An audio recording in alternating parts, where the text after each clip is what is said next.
Israel ambassador to the Philippines is calling for countries to express their support for Israel. And Tel Aviv's sole purpose is peace. Meanwhile, a spokesperson from the Hamas defend their actions against Israel. Kai Vilan reports. In this moment of anguish, we call on our friends and allies to express strong support for Israel and to condemn these terror attacks by Hamas.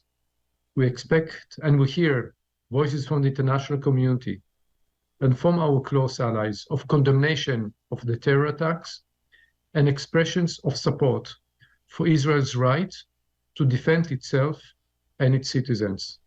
Here's the call made by Israeli ambassador to the Philippines, Fluss, in a media briefing last Sunday. According to Ambassador Fluss, the situation has not yet stabilized and the government still lacks information about the identification of individuals who have died in the recent days due to the ongoing conflict between the Israeli Defense Forces and the militant group Hamas, or Islamic Resistance Movement. Hamas is a Palestinian militant organization that controls the Gaza Strip, and on Saturday, dozens of militants from Hamas crossed from Gaza into Israel to launch attacks. Ambassador Fluss mentioned that the country's early warning system is on alert to notify Israelis if there are approaching rockets. Israelis have also been advised to stay in their homes unless there is an urgent need to leave. At present, citizens of the country who are part of the reserve force of the Israeli Defense Force have been deployed, with many of them sent to the front line in the Gaza Strip. Rockets that they send towards Israel can reach all the way to Tel Aviv sometimes, and we have early warning systems. So people, Israelis and non-Israelis living in Israel, have basically to be aware of the announcement, and it is working. Meanwhile, Ambassador Fluss emphasized that Israel's sole desire is peace, and it is calling on those who wish to harm the country to agree to engage in peaceful negotiations. At this stage, what we are calling is, number one, Hamas, Iran, Syria, Lebanon, Hezbollah, drop the fight against Israel and your ideology of destroying the state of Israel, and let's move to peaceful negotiations and discussions.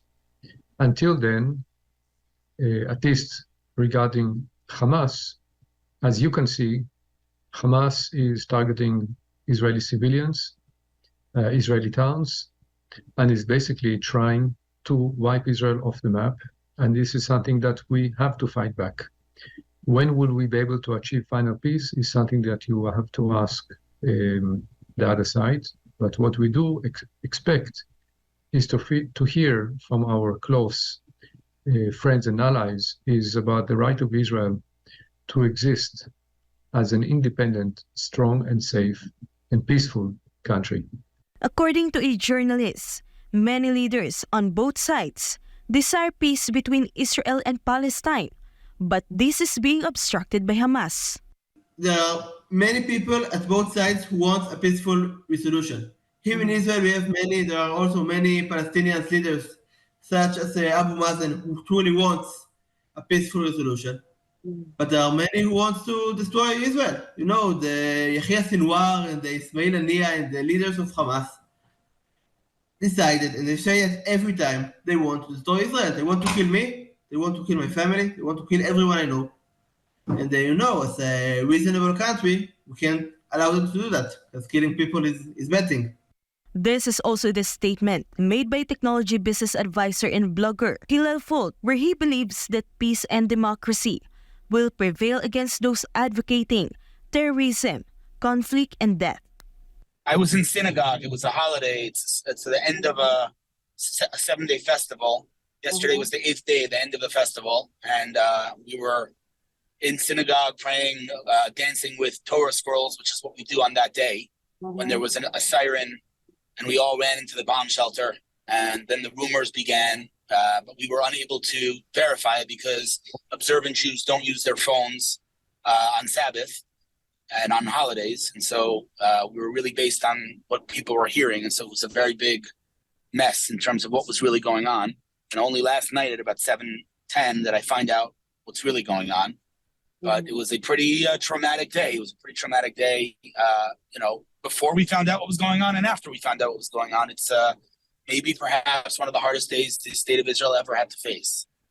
It's extremely tragic, extremely scary. And I'm trying to, find some hope that hopefully, the right side that supports freedom and democracy and love and life will prevail over the side that glorifies death. Turco, a senior Hamas military commander, announced the beginning of Operation Al-Aqsa Flood in a broadcast where the group had launched over 5,000 rockets as early as Saturday. According to Hazem Qasem, this action by Hamas is also a response to the ongoing suffering experienced by Palestinians, especially the attacks by Israel on the Al-Aqsa Mosque and its residents. العملية العسكرية الواسعة التي بدأتها كتائب الشهيد عز الدين القسام الجناح المسلح لحركة حماس تأتي في سياق استمرار النضال الوطني الفلسطيني وفق القانون الدولي وردا على انتهاكات الاحتلال اليومية بحق المسجد الأقصى ومحاولة تقسيمه زمانيا ومكانيا والاعتداء على المرابطين والمرابطات وأيضا القتل اليومي في الضفة الغربية ومئات الشهداء الذين سقطوا هذا العام وأيضا لتحرير الأسرى الذين يقبعون في سجون الاحتلال. Several hours after the unexpected attack, Israeli Prime Minister Benjamin Netanyahu announced that the country is now in a state of war. אזרחי ישראל, אנחנו במלחמה. לא במבצע, לא בסבבים, במלחמה. הבוקר חמאס פתח במתקפת פתע רצחני נגד מדינת ישראל ונגד אזרחיה. אנחנו בתוך זה משעות הבוקר המוקדמות. כינסתי את ראשי מערכת הביטחון. הנחיתי קודם כל לטהר את היישובים מהמחבלים שחדרו פנימה. הפעולה הזאת מתבצעת בשעות הללו. במקביל הוריתי לבצע גיוס מילואים נרחב ולהשיב מלחמה שערה בעוצמה ובהיקף שהאויב לא הכיר. האויב ישלם מחיר שהוא לא ידע כמותו.